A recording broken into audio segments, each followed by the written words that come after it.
I went to the podiatrist the other day because no one's given me a viable solution to the harrowing foot pain I've been enduring. I admit that I probably should have done something about all this sooner, but I couldn't be bothered. Okay, that's not quite true. The real reason is that a doctor's order telling my boss at my old job that I couldn't stand up for extended periods of time would have put the crunch on extravagancies such as food and gas money. So I stuck things out there, content with the knowledge that soon I would have what I call a sit-down job, and I would be able to sit down. The Saturday before I came out to Stoda, I got desperate, finally, and allowed myself to admit to a nurse practitioner at Kraus Prompt Care that I couldn't walk without wanting to cry. She gave me a shoe that exposed my toes to the elements and a set of crutches.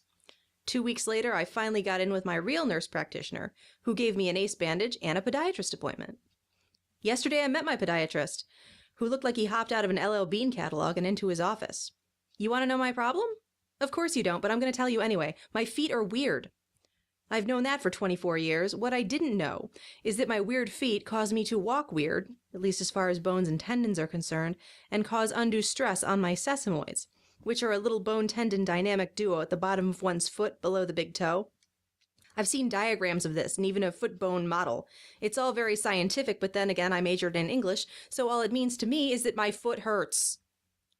Anyway, the podiatrist presented me with what I consider to be very reasonably priced $30 orthotics for my shoes, prescribed about a crate of anti-inflammatory goodies, and he is now my hero. There is a tiny problem, however. Podiatrist told me that I should avoid barefoot walking. I was saddened, as barefoot walking is my favorite kind.